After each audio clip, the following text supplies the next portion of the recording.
प्रणाम। नमो अरिहन्ताणम्।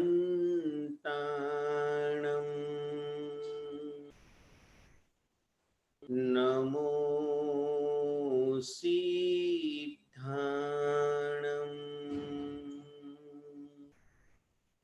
नमो आयर्याणम्।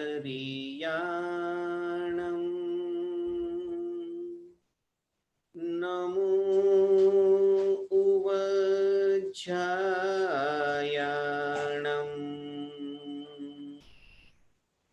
नमो लोये सवसाहुणम्।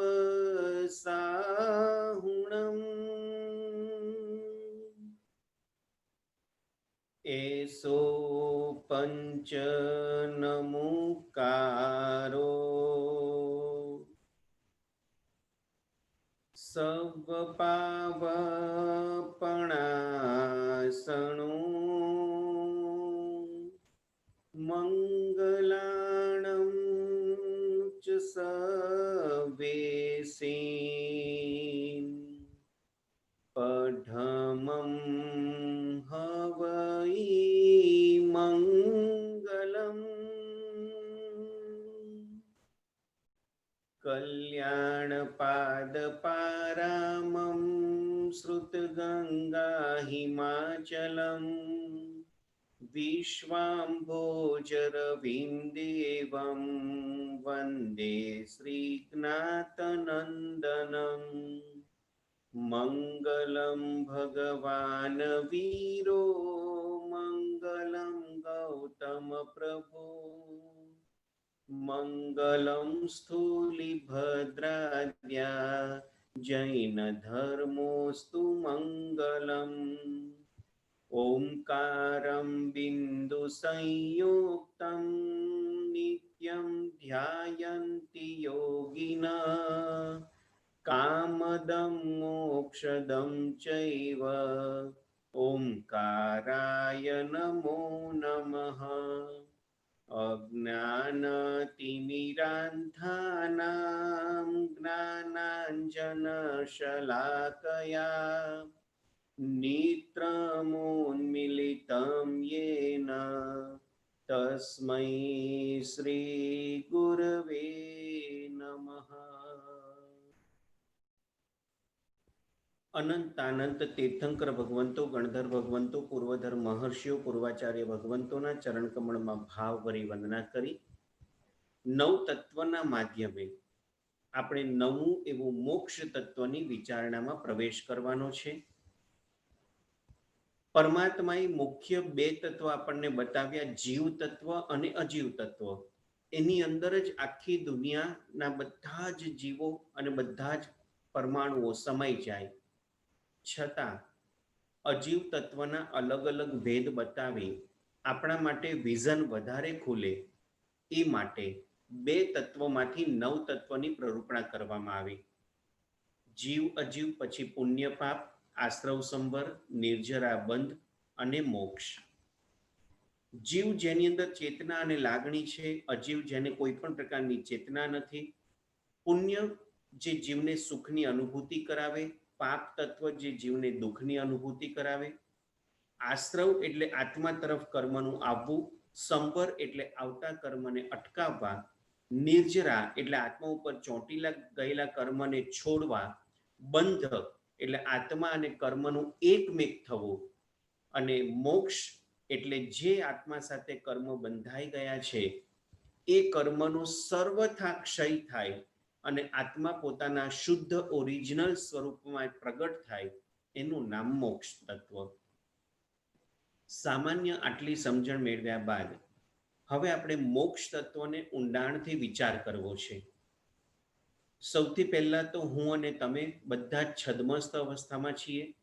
કોઈ પણ અત્યારે કેવળ જ્ઞાની આપણી વચ્ચે સદેહે હાજર નથી, અને એના કારણે મોક્ષ તત્વ શું છે એ સમજવા માટે આપણે આપણી બુદ્ધિને બહુ જ વાઇડ કરવી પડશે, એનો ઘણો બધો ઉઘાડ કરવો પડશે. કારણ મેં કે તમે ક્યારેય પણ એનો પ્રત્યક્ષ અનુભવ કર્યો નથી, એ મોક્ષ તત્વને જોયું નથી.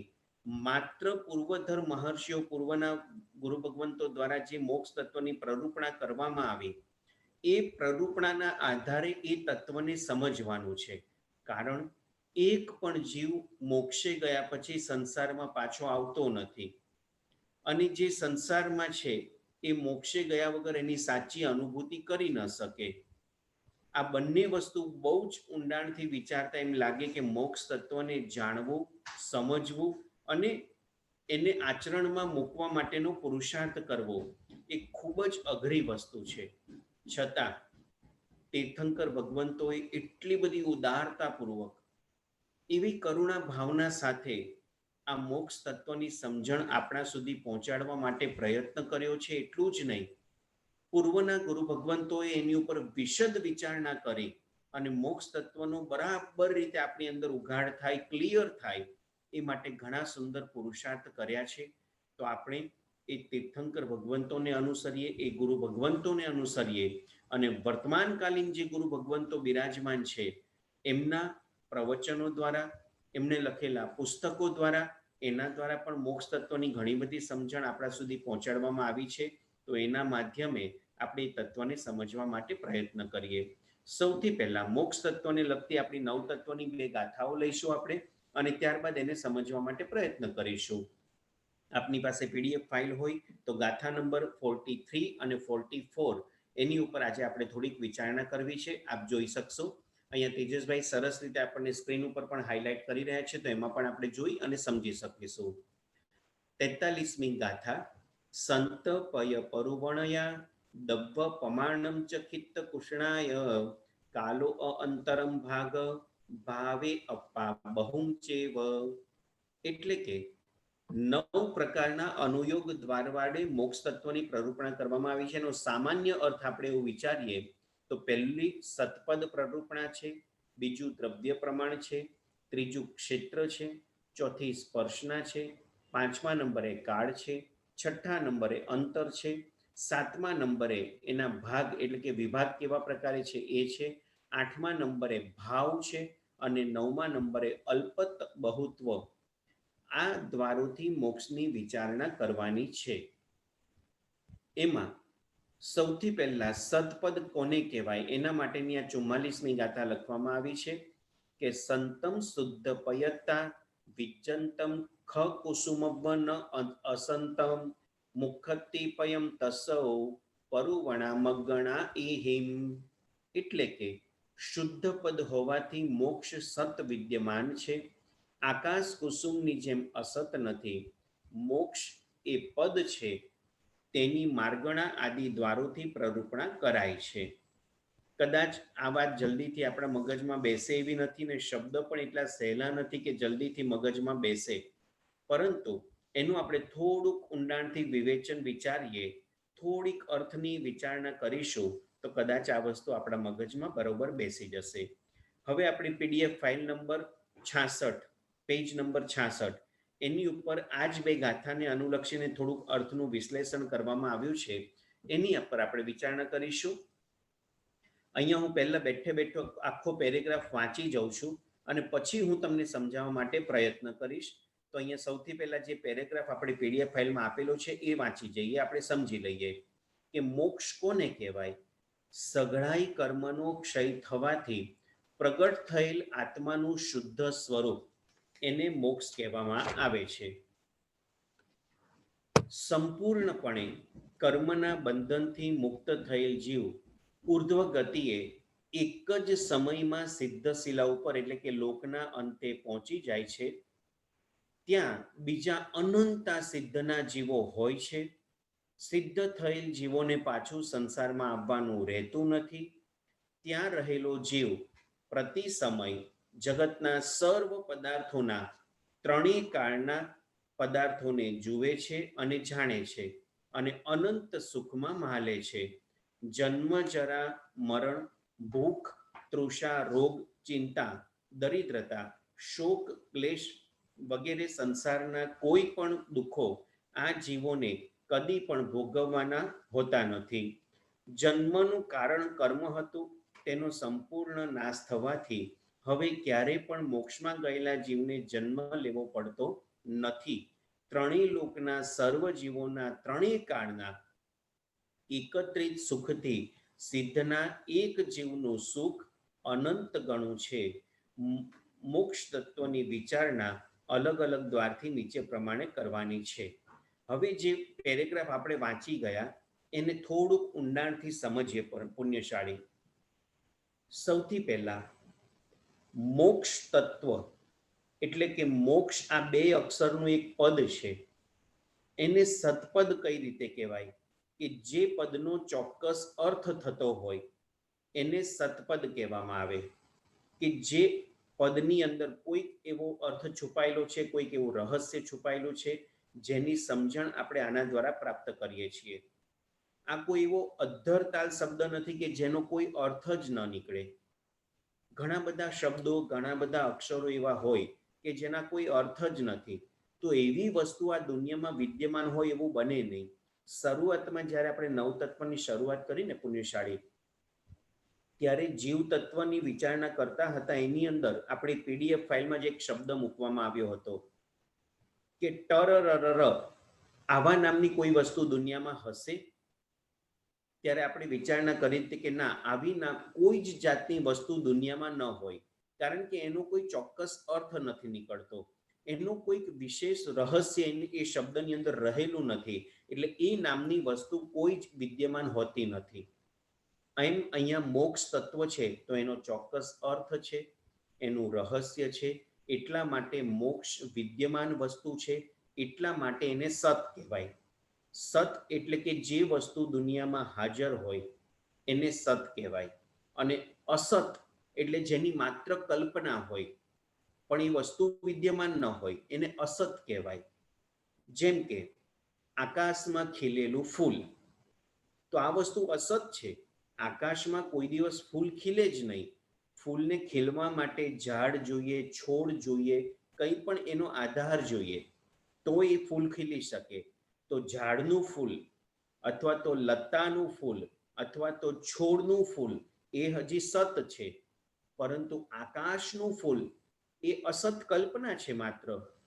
એમ મોક્ષ તત્વ એ અસત છે કે સત છે? તો શાસ્ત્રકાર ભગવંતો કહે છે કે મોક્ષ છે અને છે.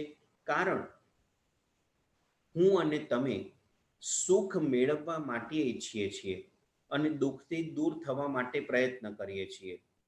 તો સુખ સૌથી વધારે જે જગ્યાએ હોય એ સ્થાનને દરેક પુણ્યશાળી ઈચ્છશે કે મને આ સ્થાન મળી જાય તો કેવું સારું, કે જેના કારણે હું દુઃખથી કાયમ માટે છુટકારો મેળવી લઉં અને સુખની અંદર કાયમ માટે માલતો થઈ જાઉં. તો સૌથી એક્સ્ટ્રીમ લેવલનું સુખ જ્યાં આગળ છે એ જગ્યા છે મોક્ષ. અને એટલા જ માટે અત્યાર સુધીમાં એ સુખ મેળવવાનો પુરુષાર્થ અનંત આત્માએ કર્યો. જેને પણ એમાં સફળતા મળી એ સિદ્ધશિલા ઉપર પહોંચી ગયા. અને એટલું જ નહીં, સિદ્ધશિલા ઉપર પહોંચ્યા પછી એક પણ જીવ એવો નથી કે ત્યાંથી પાછો સંસારમાં આવ્યો હોય અને એમ કે મને મોક્ષમાં મજા નથી આવતી. એવું કેમ નથી બનતું પુણ્યશાળી?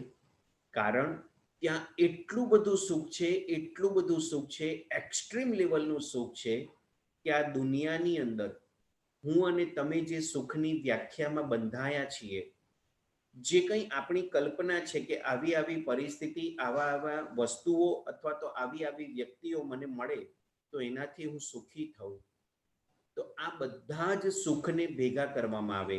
વ્યક્તિ દ્વારા મળતું સુખ, વસ્તુ દ્વારા મળતું સુખ, પરિસ્થિતિ દ્વારા મળતું સુખ, આ બધા જ સુખો એક જ વ્યક્તિના નહીં, આ દુનિયામાં જેટલા જીવો છે એ બધાને સુખ જેમાં અનુભવાય છે, એ બધા જ સુખોને ભેગા કરવામાં આવે.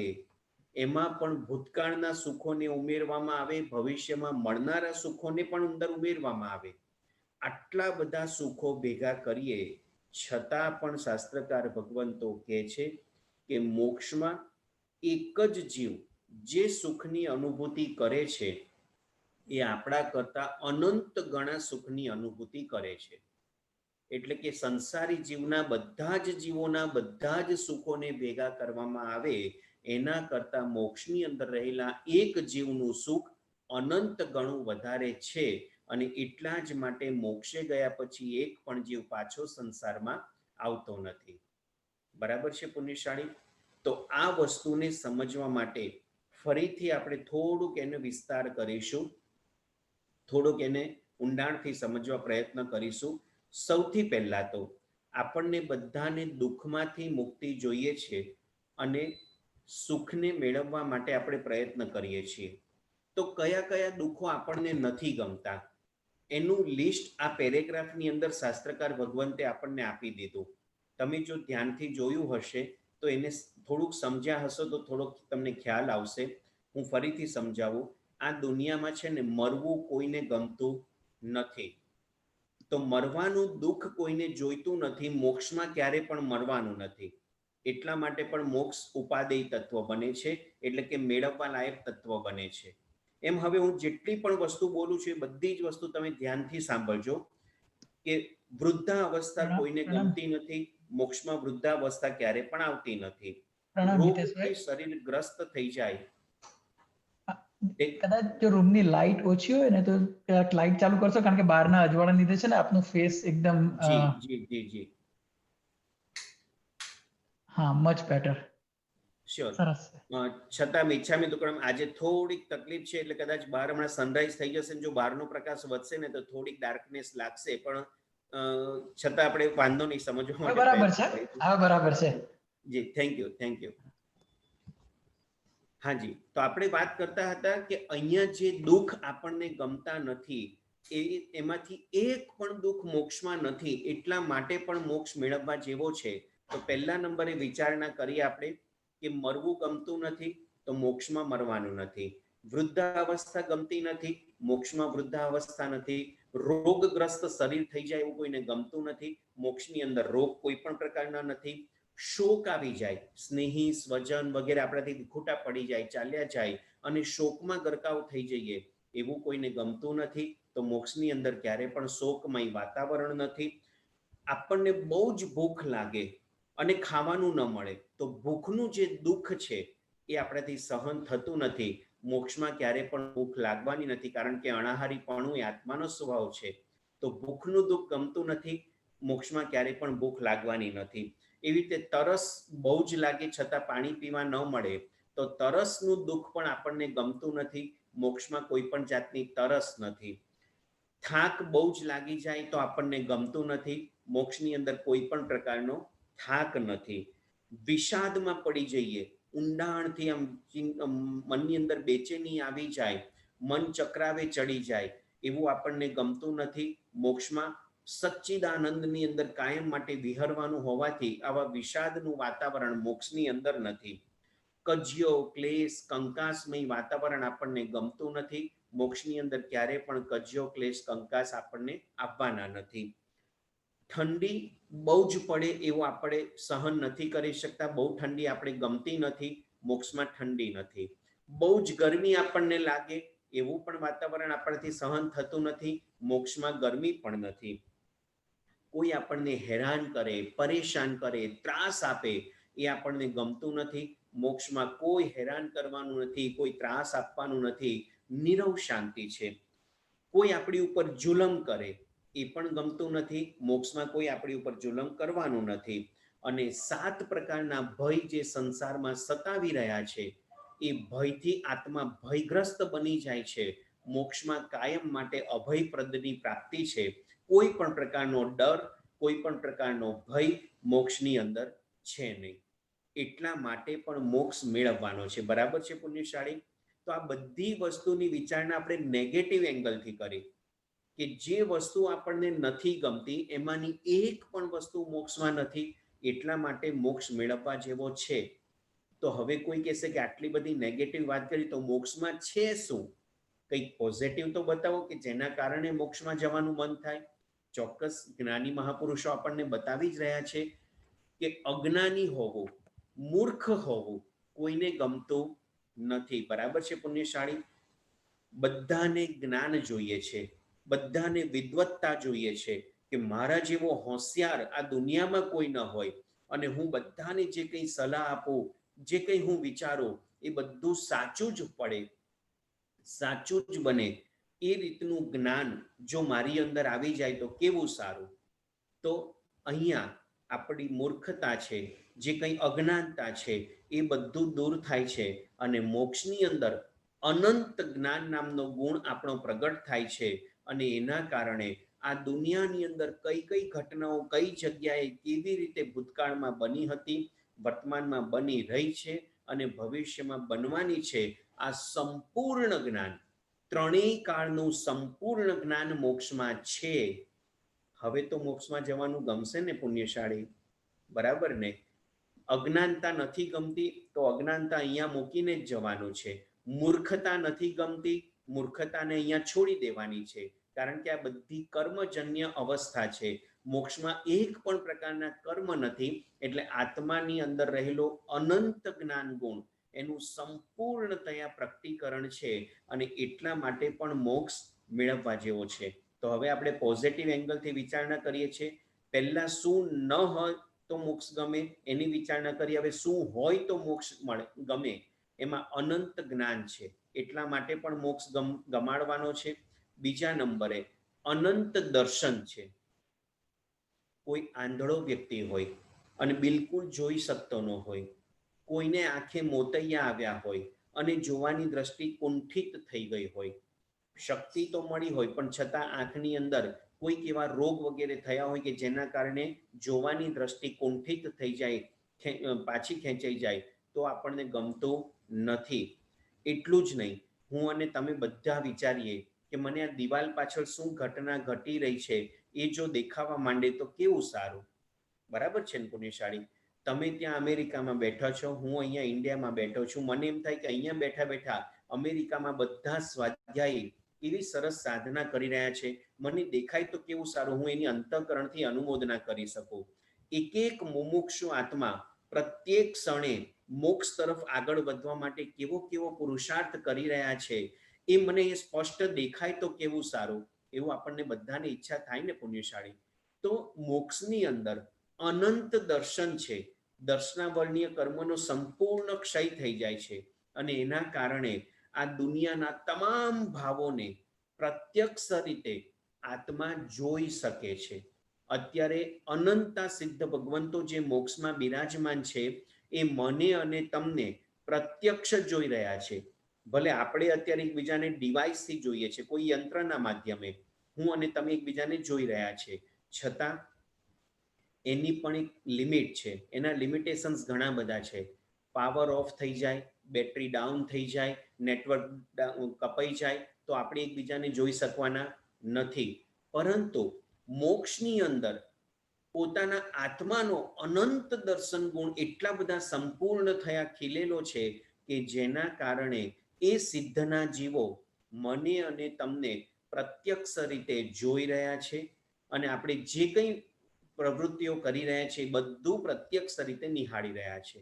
એવી રીતે દુનિયાના તમામ ભાવોને જોઈ રહ્યા છે, માત્ર મને અને તમને નહીં. આ 14 રાજલોકની અંદર તમામ જીવો કઈ રીતે પરિભ્રમણ કરી રહ્યા છે એ પોતાના જ્ઞાન અને દર્શન દ્વારા જાણી રહ્યા છે અને જોઈ રહ્યા છે.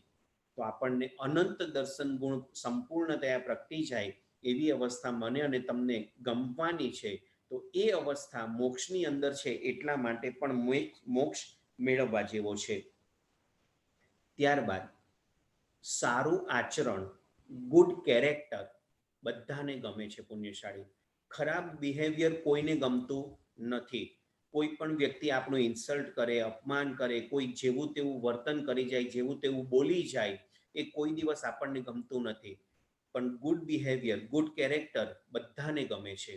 બીજા પાસે સારું આચરણની આપણે અપેક્ષા રાખીએ છીએ, તો આપણે પણ આપણું કેરેક્ટર એવું સરસ બનાવવું જોઈએ કે બીજા એનું જોઈને અનુમોદના કરી શકે. તો મોક્ષની અંદર અનંત ચારિત્ર, એક્સ્ટ્રીમ ગુડ કેરેક્ટર મોક્ષની અંદર પ્રગટ થવાનું છે.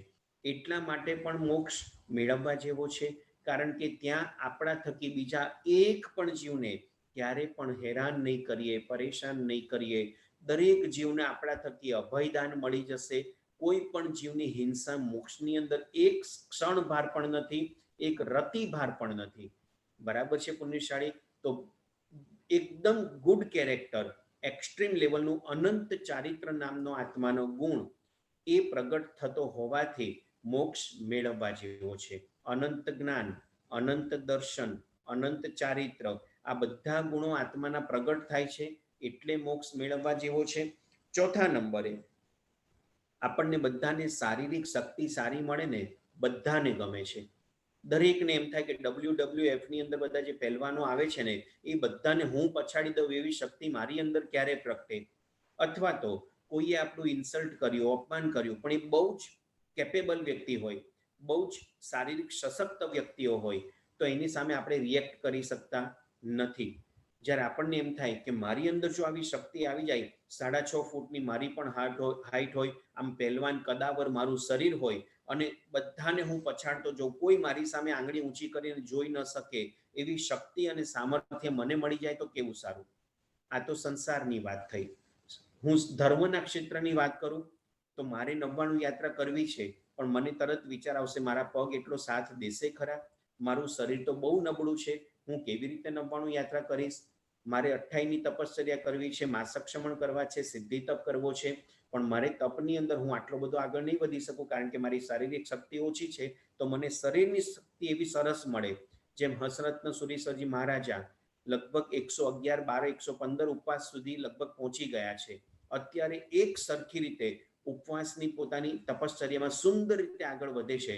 તો એમનું જોઈને આપણને ઈર્ષ્યા આવી જાય કે એ મહાત્મા આટલું બધું સરસ તપ કરી શકે, હું કેમ ન કરી શકું? એક ઉપવાસ કરું 14નો ને મન ઢીલું પડી જાય, આઠમ આવીને એક આંબેલ કરવું હોય તો હું શારીરિક રીતે ઢીલો પડી જાઉં. તો મને શરીરની શક્તિ એવી મળે. પરમાત્મા મહાવીરદેવના શાસનમાં એમ કહેવામાં આવ્યું છે કે ઉત્કૃષ્ટ તપ 6 મહિનાનો, એટલે કે 180 દિવસના 24 ઉપવાસ કરી શકાય. તો મને એવી શક્તિ કેમ ન મળે કે હું 180 દિવસ 24 ઉપવાસ કરી શકું અને મારા આત્મા ઉપર લાગેલા કર્મની નિર્જરા કરી શકું? પણ આ શક્તિ મને અને તમને મળી નથી. એની પાછળ કોઈક એવું કર્મ આત્મા ઉપર ચોંટેલું છે જે આપણી શક્તિને ઢાંકી દે છે. તો એ શક્તિનો વિસ્ફોટ થાય અને આપણે ઉત્તમ રીતે ધર્મ આરાધના કરી શકીએ એવી અનંત શક્તિ મને મળી જાય. એનાથી આગળ વધીને એક્સ્ટ્રીમ લેવલ એ મારું ચાલે તો હું આ સંસારમાં રહેલા બધા જ જીવોને મોક્ષે પહોંચાડી દઉં. એક પણ જીવને મારે અહીંયા સંસારમાં રાખવો નથી, કારણ કે સંસાર માત્ર દુઃખનું કારણ છે અને મોક્ષ માત્ર સુખનું કારણ છે. અને સુખ બધા જીવને જોઈએ છે, દુઃખ કોઈને ગમતું નથી. તો મને જો એવી શક્તિ મળે તો હું બધા જ જીવને મોક્ષે પહોંચાડી દઉં. આવી અનંત શક્તિ, એનું સંપૂર્ણતયા પ્રગટીકરણ એ મોક્ષની અંદર છે. એટલા માટે પણ મોક્ષ મેળવવા જેવો છે. બરાબર છે પુણ્યશાળી?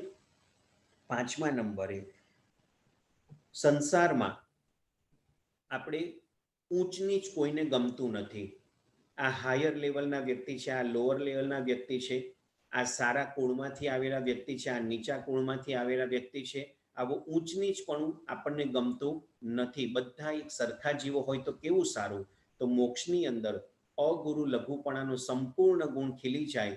કોઈ ઊંચું નથી, કોઈ નીચું નથી. પછી એ ઋષભદેવ ભગવાનનો જીવ મોક્ષે ગયો હોય, મહાવીર સ્વામી પરમાત્માનો જીવ મોક્ષે ગયો હોય, કે પેલા દ્રઢ પ્રહારી જેવા હત્યા કરનારા, અર્જુન માળી જેવા હત્યા કરનારા જીવો મોક્ષે ગયા હોય, છતાં મોક્ષે ગયા પછી બધા જ જીવો એક સરખા.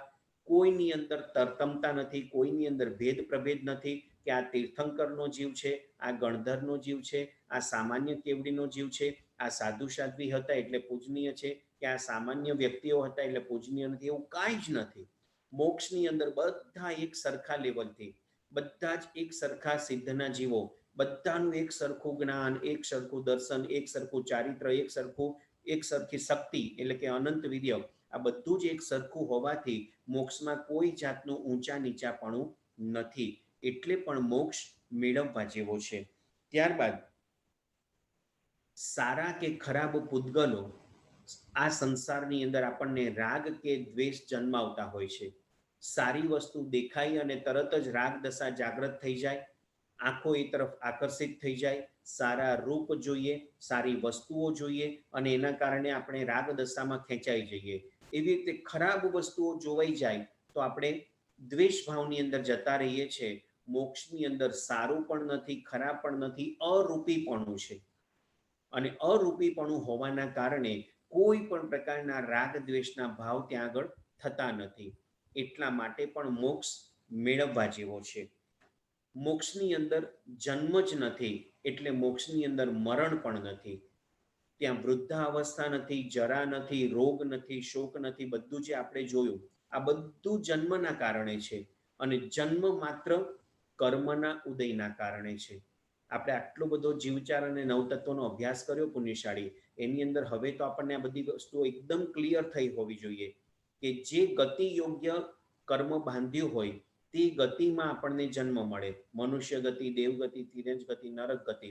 જે પ્રમાણેનું આયુષ્ય બાંધ્યું હોય એટલા વર્ષ ત્યાં જીવવાનું મળે.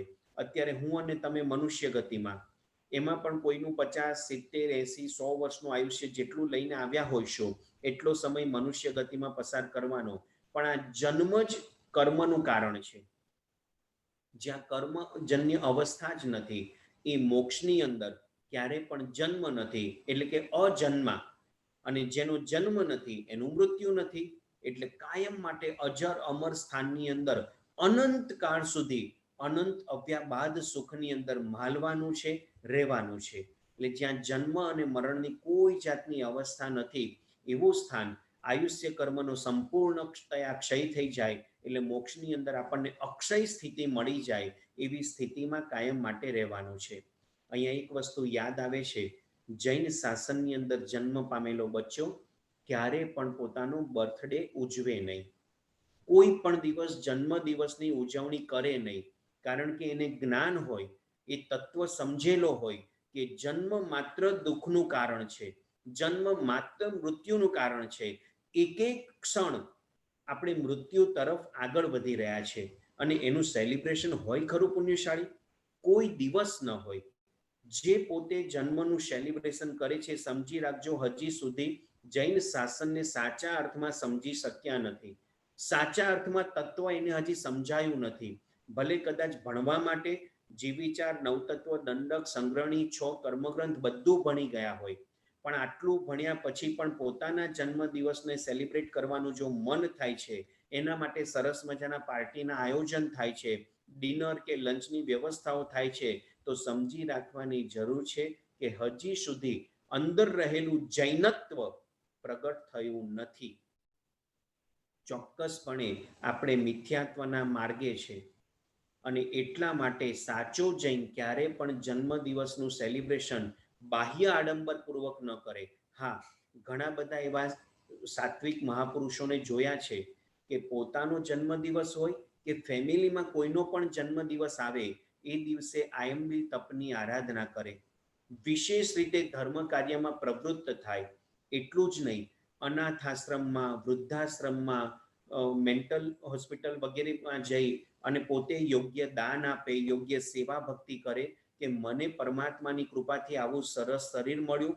જો નાની ઉંમરમાં મારા મા બાપે મને તડછોડી દીધો હોત તો અનાથ આશ્રમના હું પણ ચક્કર કાઢતો હોત.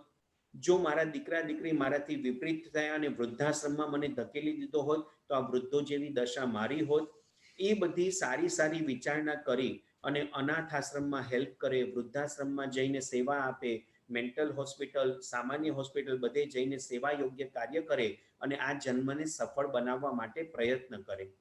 પણ બાકી પાર્ટીના આયોજન કરી હજારો ને લાખોના ધુમાડા કરી અને માત્ર એક સંસારિક પોતાની વાહવા થાય એના માટે આવા કોઈ પણ પ્રકારના આયોજન જૈનનો દીકરો કરે નહીં.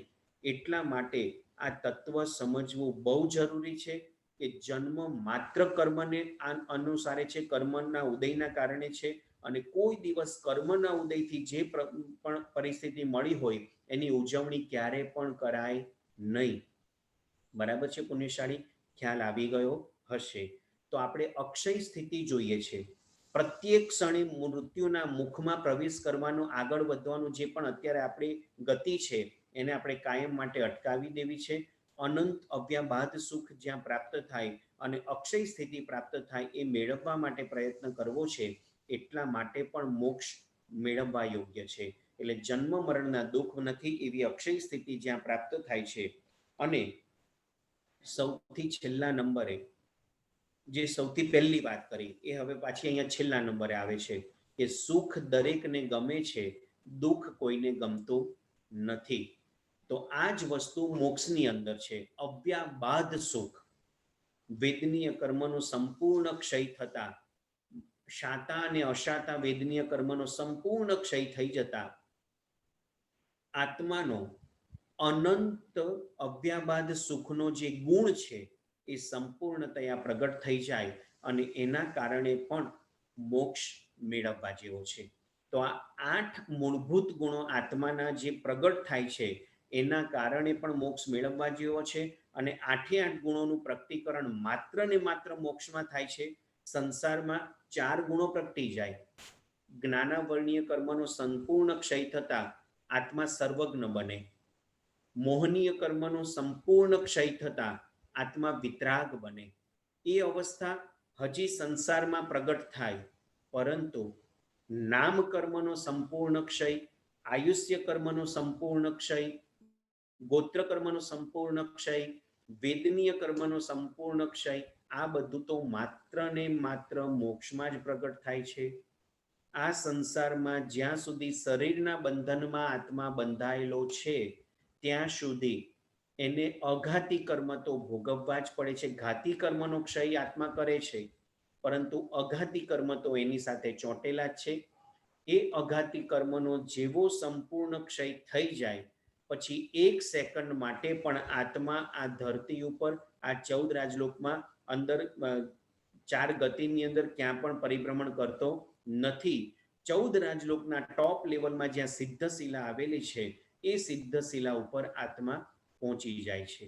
અને એ સિદ્ધશિલા ઉપર ગયા પછી એના અનંત જ્ઞાન 8 ગુણો જે છે, ફરીથી ગણાવું છું, તમારે લખવા હોય તો તમે લખી શકશો.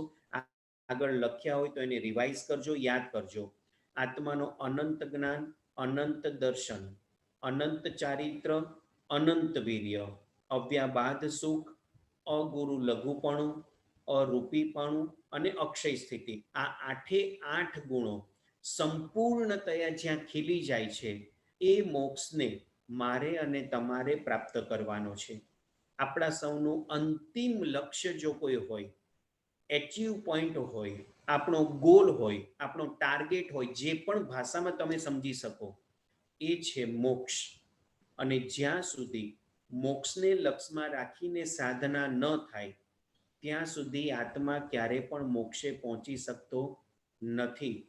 જો માત્ર સંસારના ભૌતિક સુખોની અંદર આત્મા અટવાશે તો એના દ્વારા કદાચ દેવલોકના એક્સ્ટ્રીમ લેવલના ભૌતિક સુખોની પ્રાપ્તિ થશે, એવું બની શકે પુણ્યશાળી. પરંતુ આત્માને જે મોક્ષ જોઈએ છે એ મોક્ષે પહોંચી શકશે નહીં. એક લેવલ છેલ્લે 11માં 12માં ગુણસ્થાનકે એવું પણ આવશે કે મોક્ષની ઈચ્છાનો પણ સંપૂર્ણતયા ક્ષય થઈ જાય. ડિઝાયર ટુ બી ડિઝાયરલેસ, એટલે કે આપણી બધી જ ઈચ્છાઓ મરી પરવાડે, એક પણ પ્રકારની ઈચ્છા બાકી ન રહે, ત્યારે જ સાચા અર્થમાં મોક્ષની પ્રાપ્તિ થવાની છે.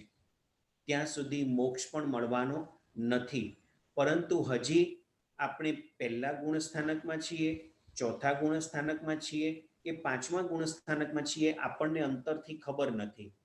આપણી પાસે કોઈ એવું વિશિષ્ટ જ્ઞાન નથી કે જેના કારણે આપણને ખબર પડે કે હું કયા ગુણસ્થાનક ઉપર છું. ત્યાં સુધી તો મોક્ષની ઈચ્છાથી જ શુભ ધર્મ બધો કરવાનો છે, એના દ્વારા શુદ્ધત્વને પ્રગટાવવાનું છે. અને આત્મા જ્યારે ક્ષપક શ્રેણીના મંડાણ કરશે, શુભ ભાવમાંથી શુદ્ધત્વમાં પ્રવેશ કરશે. આપણે આગળ જોઈ ગયા હતા ધર્મ ધ્યાન અને શુક્લ ધ્યાન.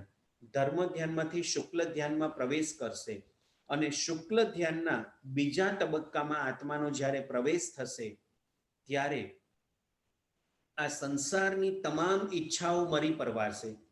એટલું જ નહીં, ધર્મ કરવા માટેના પણ અનુકૂળ સંયોગો મને મળે તો સારું, એ ઈચ્છા પણ જ્યારે છૂટી જશે અને એનાથી આગળ વધીને મને જલ્દી મોક્ષ મળે તો સારું, આ ઈચ્છા પણ સંપૂર્ણતયા જ્યારે ક્ષય થઈ જાય ત્યારે જ આત્માને કેવળ જ્ઞાન, કેવળ દર્શનની પ્રાપ્તિ થતી હોય છે.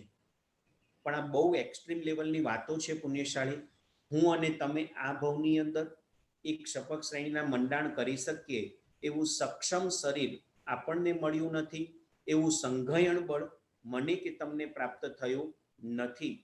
અને એટલા માટે અત્યારે તો મોક્ષની ઈચ્છાથી મોક્ષલક્ષી આરાધના કરવી બહુ જ જરૂરી છે.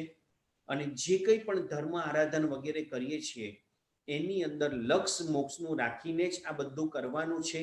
પછી ઓટોમેટિક એક સ્ટેજ એવો આવશે કે આ બધું જ કરવા પાછળ આપણો જે મૂળભૂત હેતુ હતો મોક્ષનો, એ જ્યારે બરાબર રીતે ફિટ થઈ જશે, બરાબર રીતે આત્મસાત થઈ જશે, એ વખતે મોક્ષની ઈચ્છાનો પણ ક્ષય થઈ જશે અને આત્મા કેવળ જ્ઞાન, કેવળ દર્શનની પ્રાપ્તિ કરશે.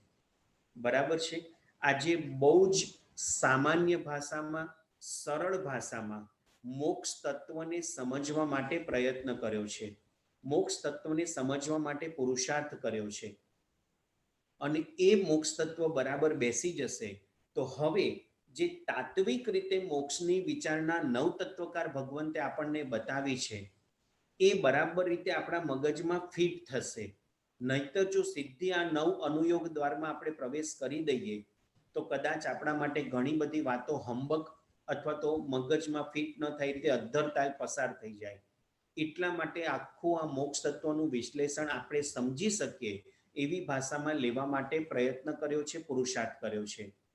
તો હવેની જે નવ અનુયોગ દ્વારા મોક્ષ તત્વની સમજણ આપણા શાસ્ત્રકાર ભગવંતોએ આપણને આપી છે એને સમજવા માટે પ્રયત્ન કરવાનો છે.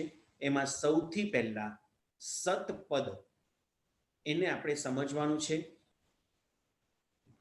એ સતપદ એટલે કે અસ્તિત્વ. અહીંયા જે લખ્યું છે આપણે વિચારણા કરીએ છીએ પુણ્યશાળી કે સતપદ કોને કહેવાય, કે ખરેખર જેનું અસ્તિત્વ હોય. મેં પહેલા જ વાત કરી હતી કે સત એટલે કે વિદ્યમાન વસ્તુ અને અસત એટલે કાલ્પનિક વસ્તુ. જેમ આકાશની અંદર ખીલેલું ફૂલ, આ એક મેં એક્ઝામ્પલ આપ્યો, તો એ અસત વસ્તુ છે, એ સત નથી. પણ મોક્ષ એ સતપદ છે. એનું ઘણા બધા એંગલથી વિચારણા કરી છે. અહીંયા પ્રશ્ન લખ્યો છે કે મોક્ષ છે કે નહીં તેની વિચારણા કરવી. એના જવાબમાં લખ્યું છે કે મોક્ષ એ શુદ્ધ પદ વાચ્ય શબ્દ હોવાથી મોક્ષ છે. શુદ્ધ એટલે અન્વર્થ વાળું એક પદ કે જે પદનો અર્થ કંઈક સરસ રીતે નીકળતો હોય, એટલા માટે પણ મોક્ષ માનવા જેવો છે. અને કઈ કઈ માર્ગણામાંથી મોક્ષ થાય છે એનું હવે વિચારણા અહીંયા શાસ્ત્રકાર ભગવંતો બતાવી રહ્યા છે કે અલગ અલગ અલગ પ્રકારની 14 પ્રકારની માર્ગણા એટલે માર્ગ બતાવવામાં આવ્યા છે. આ દુનિયામાં 14 મુખ્ય માર્ગ છે, પછી એના પેટા માર્ગ ઘણા બધા હોય. જેમ તમે જ્યાં અમેરિકામાં રહો છો ત્યાં તમારે ફ્રી વે ઘણા બધા હોય, પણ એના કરતાં લોકલ વે એનાથી વધારે હોય. તો ફ્રી વેમાંથી કયા લોકલ વે નીકળે છે, નાના નાના માર્ગો કયા નીકળે છે, એ જેમ આપણને જ્ઞાન છે એમ કઈ કઈ મુખ્ય માર્ગણાઓ આ સંસારમાં 14 રાજલોકમાં બતાવવામાં આવી. એમાંથી 14 માંથી કઈ માર્ગણામાંથી મોક્ષ થાય અને કઈ માર્ગણામાંથી મોક્ષ ન થાય એનું પણ આપણે ઊંડાણથી વિશ્લેષણ વિચારવાનું છે, કરવાનું છે. તો અહીંયા સતપદ પ્રરૂપણા 9 અનુયોગ દ્વાર અંતર્ગત સતપદ પ્રરૂપણા દ્વાર અને એના અંતર્ગત 14 મૂળ માર્ગણા એ બતાવવામાં આવી છે. એની હવે વિચારણા આપણે થોડક આવતીકાલે કરીશું. આજે મારું મોઢું દેખાતું સાવ બંધ થયું છે એવું લાગે છે. આપણે 2-5 મિનિટ પહેલું અહીંયા રાખી દઈએ છીએ. કોઈને પ્રશ્ન હોય તો લઈ શકાશે. આવતીકાલે કદાચ આ પ્રોબ્લેમ નહીં થાય એવો હું વિચારું છું. થોડીક વ્યવસ્થા કરી લઈશ. મિચ્છામી દુક્કડમ આપને કદાચ જોવામાં તકલીફ પડી હોય તો અંતઃકરણથી મિચ્છામી દુક્કડમ પાઠવું છું. આપને કંઈ પણ પ્રશ્ન હોય તો આપ લઈ શકશો. પ્રણામ નિતેશભાઈ, ખૂબ ખૂબ આભાર. ચેટમાં તો કોઈના પ્રશ્ન નથી. જે કોઈને પ્રશ્ન હોય તો પ્લીઝ તમારો હેન્ડ રેઝ કરજો, જેથી કરીને તમને અનમ્યુટ કરી શકાય.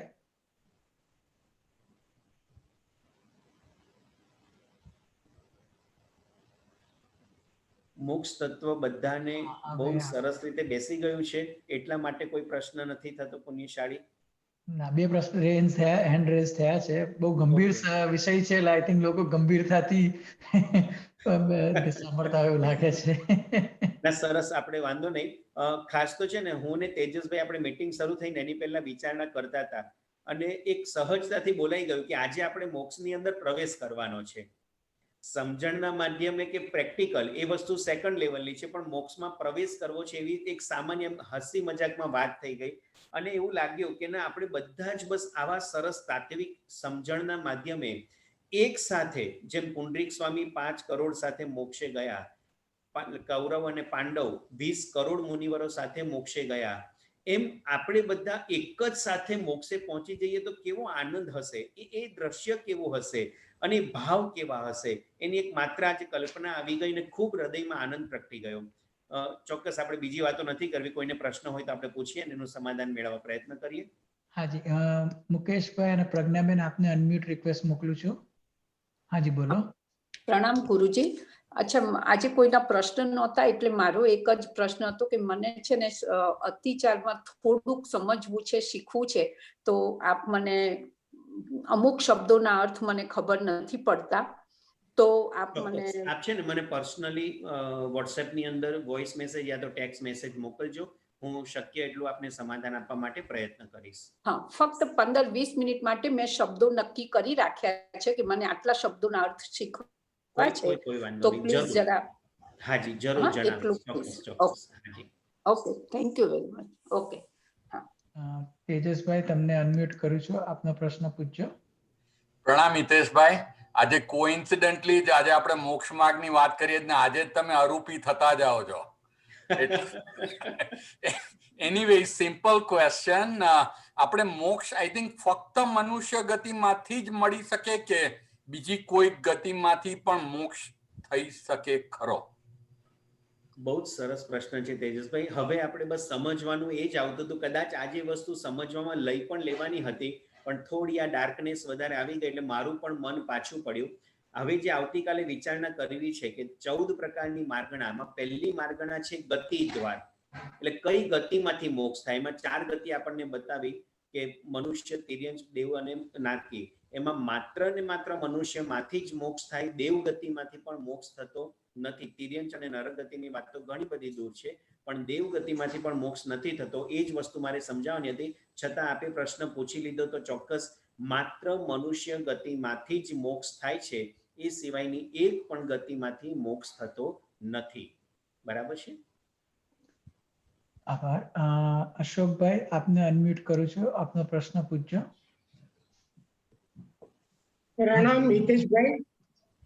આપણે જે 8 કર્મ છે એમાં એમના જે ગુણ છે 8 એમાં જે સિક્વન્સ છે જ્ઞાનાવર્ણ્ય, દર્શનાવર્ણ્ય, વેદ્ય, મોહનીય, આયુષ્ય, નામ, પુત્ર, અંતરાય, એ 8 જે એમના ગુણ છે, છતાં બી આપણે ઘાતી કર્મમાં ખાલી 4 ગુણનું જે ઘાત થાય છે એને ઘાતી કર્મ કહેવાય છે. તો બાકીના જે 4 ગુણ છે એને આપણે અઘાતી કર્મ કહીએ છીએ. તો એને બી ઘાતી કર્મમાં લઈ શકાય ખરા?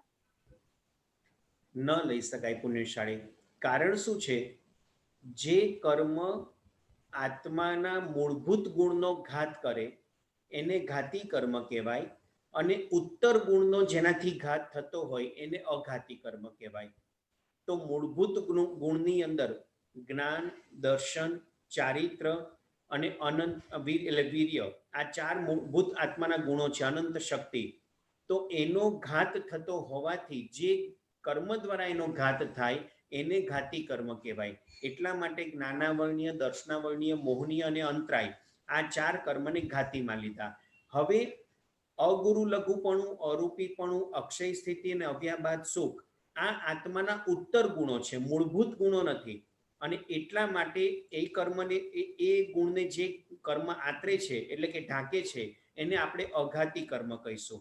એટલે ચાર મૂળભૂત ગુણોને ઘાત થતા હોવાથી ઘાતી કર્મ અને ચાર ઉત્તર ગુણનો ઘાત થતો હોવાથી એને આપણે અઘાતી કર્મની ડેફિનેશનમાં લઈ જઈએ છીએ. હવે જ્યારે ચાર મૂળભૂત ઘાતી કર્મનો ક્ષય થઈ જાય છે ત્યારે બાકી જે ચાર રહે છે એ અઘાતી કર્મ રહે છે. એને તોડવા માટે, એને છોડવા માટે વિશેષ પુરુષાર્થ કરવો પડતો નથી. જે મોહનીય કર્મ, જ્ઞાનાવર્ણ્ય કર્મને તોડવા માટે આત્માને સખત પુરુષાર્થ કરવો પડે છે, એવો વિશેષ પુરુષાર્થ બાકીના કર્મને તોડવા માટે કરવો પડતો નથી. સહજતાથી જેમ જેમ આત્માની વિતરાગ અવસ્થા આગળ વધતી જાય અને આયુષ્ય કર્મ જેમ જેમ સંકોચાતું જાય એટલે કે ખપતું જાય એમ બાકીના ત્રણ ગુણો પણ ખપતા જાય છે. અને છેલ્લી અવસ્થામાં કેવલી ભગવાન સમુદ્ઘાત કરીને જે પણ કર્મનું ઇનબેલેન્સ છે એ બધું બેલેન્સ કરી દે અને જેવું આયુષ્ય કર્મ ક્ષય થાય એની સાથે નામ, ગોત્ર અને અંતરાય કર્મ પણ તૂટી જાય અને આત્મા સીધો મોક્ષે પહોંચી જાય. એટલા માટે 8 ને ઘાતી ન કહેવાય, 4 ઘાતી અને 4 અઘાતી કહેવાય.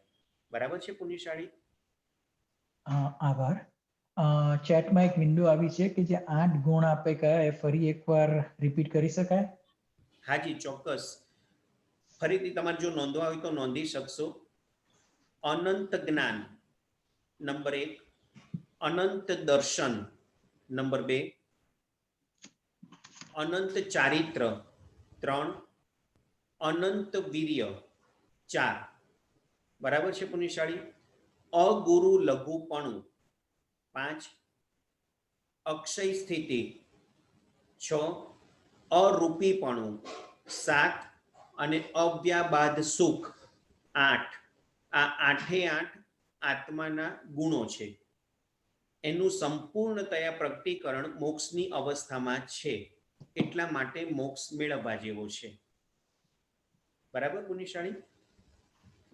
આભાર. પછી બીજો પ્રશ્ન ચેટમાં આવ્યો છે કે અનુયોગ દ્વાર એટલે એક્ઝેક્ટલી શું?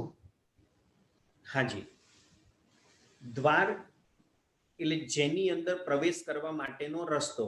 જેમ ઘરનું એક દ્વાર હોય કે ઘરમાં મારે પ્રવેશ કરવો છે તો એના દ્વારમાંથી પ્રવેશ થાય. બરાબર છે? એટલે દરવાજો ટૂંકમાં કહેવાનો, ડોર.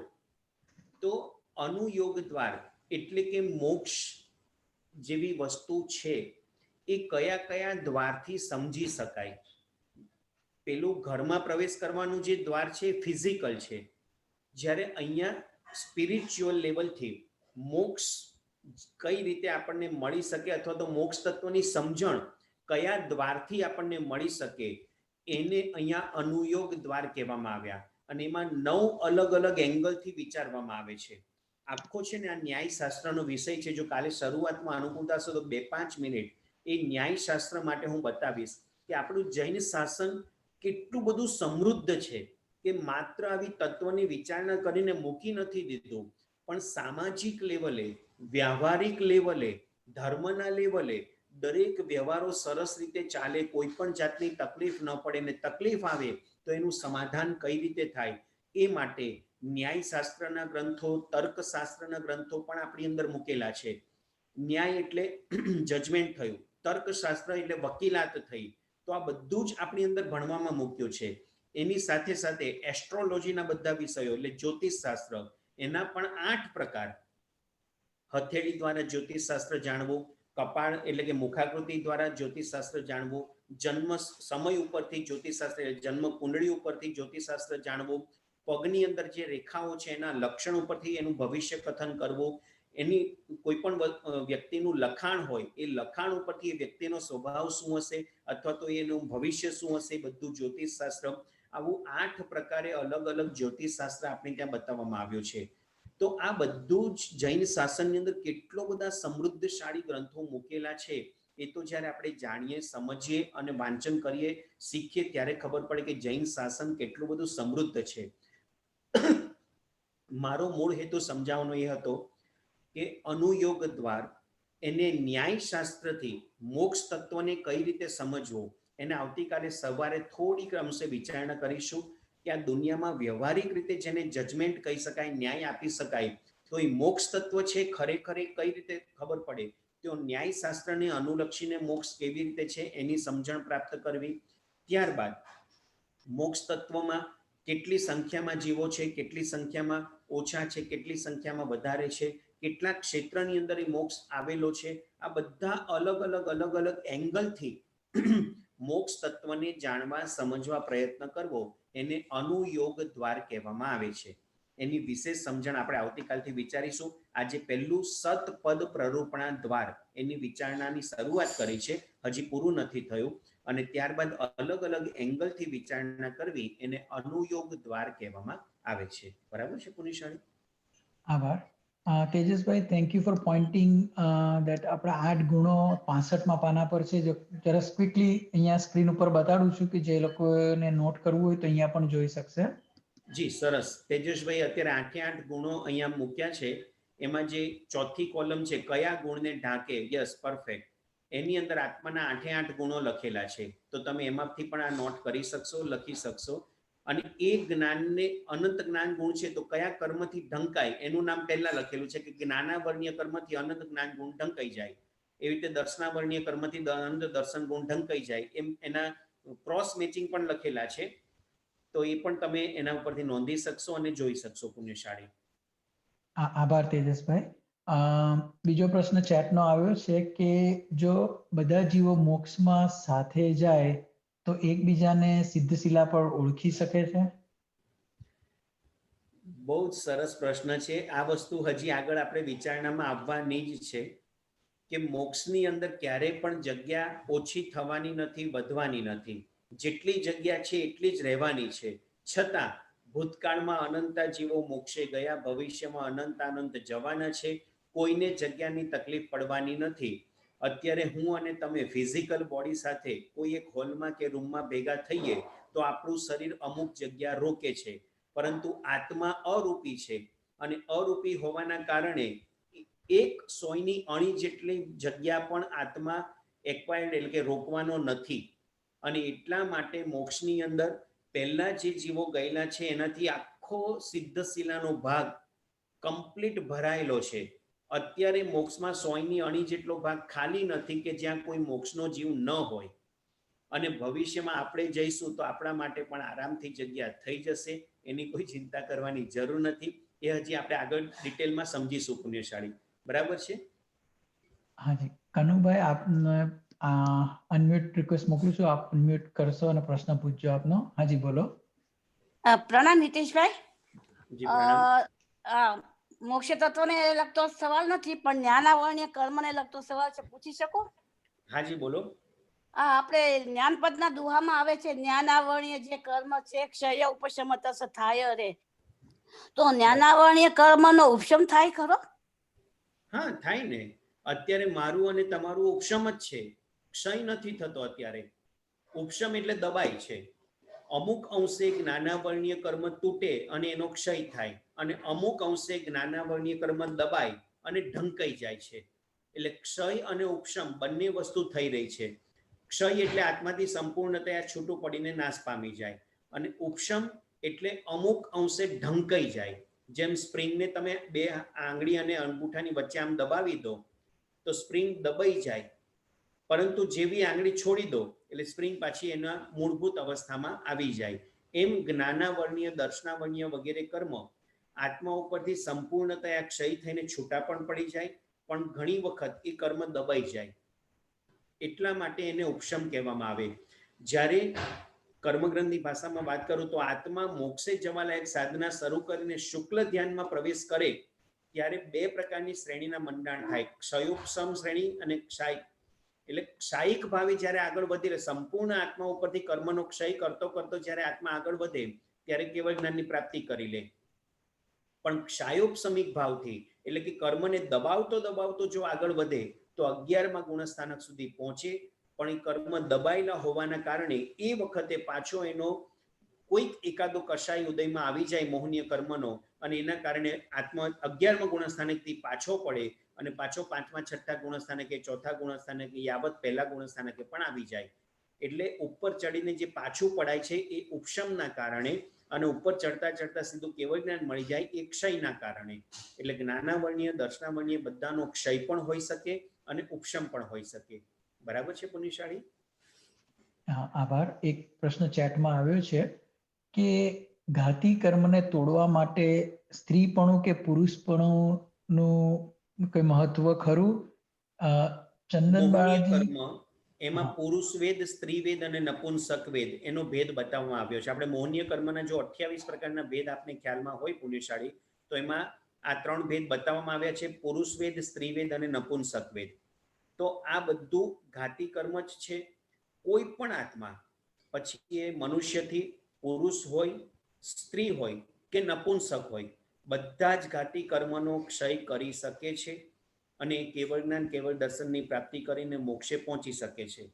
તો એમાં પુરુષ અને સ્ત્રીનો ભેદ ત્યાં આગળ રહેતો નથી. અને આપણે ત્યાં તો દ્રષ્ટાંતો આપવામાં આવે છે, ચંદન બાળાજી, મૃગાવતીજી વગેરે સાધ્વીજી ભગવંતો પરમાત્માની હાજરીમાં, એટલે કે મહાવીર સ્વામી પરમાત્માના હાજર હતા તે વખતે પોતે કેવળ જ્ઞાન પામી ચૂક્યા છે. એટલે કે ઘાતી કર્મનો ક્ષય કરી ચૂક્યા છે. એટલે ઘાતી કર્મનો ક્ષય કરવા માટે પુરુષ વેદ કે સ્ત્રી વેદ એમાં કોઈ આપણને બાધા પહોંચાડતું નથી. બરાબર છે? બધા જ કેવળ જ્ઞાન પામી શકે છે. હાજી, સમય થઈ ગયો છે. જી. બીજા બે અને chat- ફરીથી હું અંતઃકરણથી મિચ્છામી દુક્કડમ પાઠવું છું. આજે થોડીક અવ્યવસ્થા થઈ છે, મારું મોઢું સ્પષ્ટ દેખાતું નથી, બહુ ડાર્કનેસ થઈ ગઈ છે. આવતીકાલથી એવું નહીં થાય એનું ચોક્કસપણે ધ્યાન રાખીશ. મિચ્છામી દુક્કડમ. આપ સૌના અંતરાત્મામાં રહેલા પરમાત્મા તત્વને ભાવભર્યા વંદન વંદન વંદન.